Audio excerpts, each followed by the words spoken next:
சடுதியாக குறைக்கப்பட்ட அத்தியாவசிய பொருட்களின் விலைகள். நாடளாவிய ரீதியில் லங்கா சதோச நிறுவனம் சில அத்தியாவசிய பொருட்களின் விலைகளை குறைக்க தீர்மானித்துள்ளது. எதிர்வரும் வெசாக் பண்டிகையை முன்னிட்டு இந்த விலை குறைப்பை லங்கா சதோச நிறுவனம் மேற்கொண்டுள்ளது.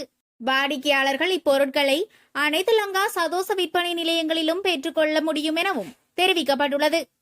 அதன்படி நெத்தலி 1 கிலோ 145 ரூபாவால் குறைத்து புதிய விலை 950 ரூபாவும், பெரிய வெங்காயம் கிலோ 40 ரூபாவால் குறைந்து புதிய விலை 250 ரூபாவும், 1 கிலோ கடலை 38 ரூபாவால் குறைந்து புதிய விலை 450 ரூபாவும், 1 கிலோ வெள்ளை சீனியின் புதிய விலை 275 ரூபாவாகவும் குறைப்பதற்கு தீர்மானித்துள்ளது.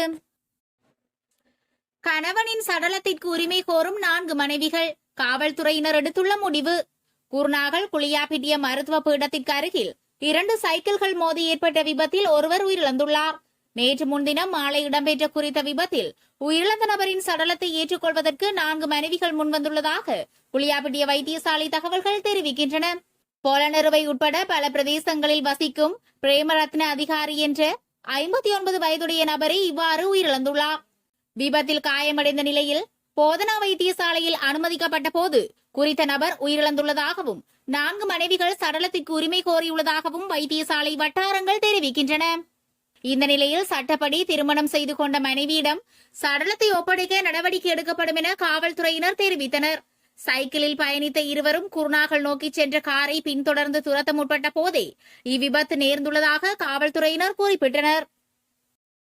பேருந்து சிலில் சிக்கிய பாடசாலை மாணவிக்கு நேர்ந்த விபரீதம். சாரதி கைது. தனியார் பேருந்து ஒன்றின் சில்லில் சிக்கி பாடசாலை மாணவி துரதிருஷ்டவசமாக உயிரிழந்துள்ளார்.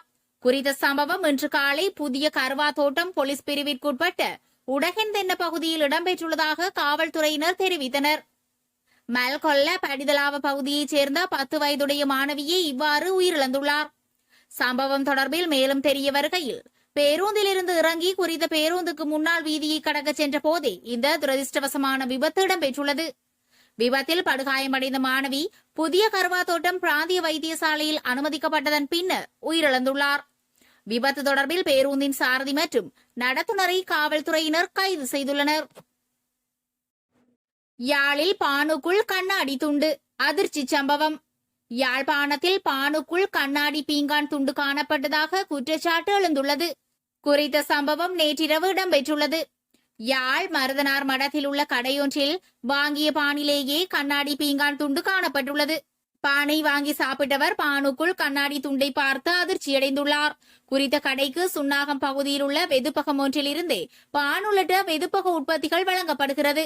இந்நிலையில் குறித்த சம்பவம் தொடர்பாக பாதிக்கப்பட்டவர் பொது சுகாதார பரிசோதகருக்கு அறிவித்து சட்ட நடவடிக்கை எடுக்க தீர்மானிக்கப்பட்டுள்ளதாக தெரிய வருகிறது. வெசாக் தினங்களில் பௌத்த கொடியில் வர்ணங்களில் ஒளிரவுள்ள தாமரை கோபுரம். எதிர்வரும் வெசாக் பௌர்ணமி தினத்தை முன்னிட்டு தாமரை கோபுரம் பௌத்த கொடியில் உள்ள வர்ணங்களில் ஒளிரும் என தாமரை கோபுர நிர்வாகம் தெரிவித்துள்ளது. இதற்கமைய நாளை வியாழக்கிழமை மற்றும் நாளை மறுதினம் வெள்ளிக்கிழமை கோபுரம் ஒளிரும் என கூறப்பட்டுள்ளது. மேலும் கொழும்பு தாமரை கோபுரத்தில் பிரமிக்க வைக்கும் காட்சிகளுடன் வெசாக் பண்டிகையை கொண்டாடுமாறு நிர்வாகம் மக்களிடம் கோரிக்கை விடுத்துள்ளது.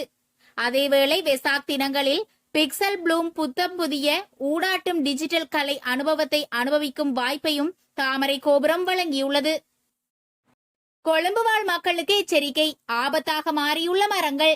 கொழும்பு நகர எல்லையில் கடந்த 2 நாட்களில் சுமார் 20 மரங்கள் முறிந்து வீழ்ந்துள்ளதாக பொதுமக்களுக்கு எச்சரிக்கை விடுக்கப்பட்டுள்ளது. முறிந்து வீழ்ந்த மரங்களில் அபாயகரமானதாக இனங்காணப்பட்ட மரங்களும் காணப்படுவதாக தெரிவிக்கப்படுகிறது. குறித்த தகவலை கொழும்பு மாநகர சபை தெரிவித்துள்ளது. கொழும்பு நகர எல்லையில் ஆபத்தில் உள்ள சுமார் 200 மரங்கள் அடையாளம் காணப்பட்டுள்ளன. அதன்படி இதுவரை சுமார் 100 மரங்கள் அகற்றப்பட்டுள்ளதாகவும் தெரிவிக்கப்படுகிறது. கடந்த சில நாட்களாக பெய்து வரும் கனமழை மற்றும் காற்று காரணமாக மரங்கள் விழுவது அதிகரித்துள்ளது. இதேவேளை கொழும்பு பொரலை தேவிபாலிகா வித்தியாலயத்திற்கு அருகில் நேற்று பாரிய மரம் ஒன்று சரிந்து விழுந்தமை குறிப்பிடத்தக்கது.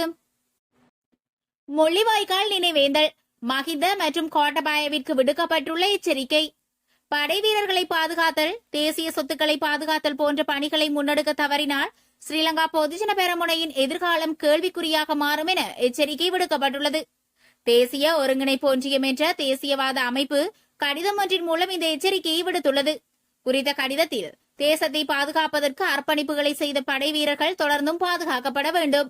படை வீரர்களுக்கு எதிராக நடவடிக்கைகள் தொடர்பில் மஹிந்த, கோட்டபாய ஆகியோர் மௌனம் காத்து வருவது அதிர்ச்சியையும் ஏமாற்றத்தையும் அளிக்கிறது. போரின் பின்னர் படை வீரர்களை பாதுகாப்பதற்கான திட்டங்கள் வகுக்கப்படவில்லை.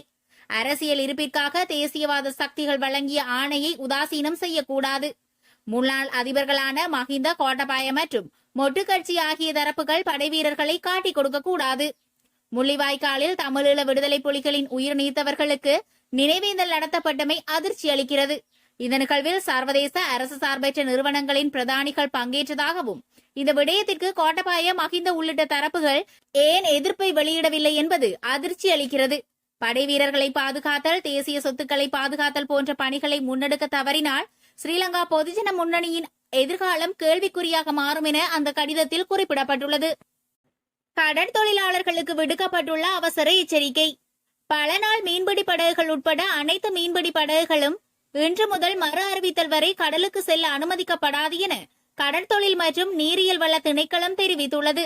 இதனை திணைக்களத்தின் பணிப்பாளர் நாயகம் சுசந்த ககவத்த இன்று ஊடகங்களுக்கு கருத்து தெரிவிக்கும் போது குறிப்பிட்டுள்ளார். அடுத்த சில நாட்களில் நாட்டை சூழவுள்ள கடற்பரப்புகளில் பலத்த மழை மற்றும் பலத்த காற்று வீசக்கூடும் என தெரிவிக்கப்பட்டுள்ளதை அடுத்து திணைக்களம் இந்த தீர்மானத்தை எடுத்துள்ளது. அத்துடன் தற்போது பணிபுரியும் பல நாள் மீன்பிடி படகுகள் பாதுகாக்கப்பட்ட பகுதிகளூடாக செல்லுமாறு அறிவிக்கப்பட்டுள்ளதாக பணிப்பாளர் மேலும் தெரிவித்தார். இந்நிலையில் நாடு முழுவதும் தென்மேல் பருவப்பெயர்ச்சி நிலைமை படிப்படியாக அதிகரித்து வருவதன் காரணமாக தற்போது நிலவும் மழை நிலைமையும் காற்று நிலைமையும் தொடர்ந்தும் அதிகரிக்கும் என வளிமண்டலவியல் திணைக்களம் அறிவித்துள்ளமை குறிப்பிடத்தக்கது.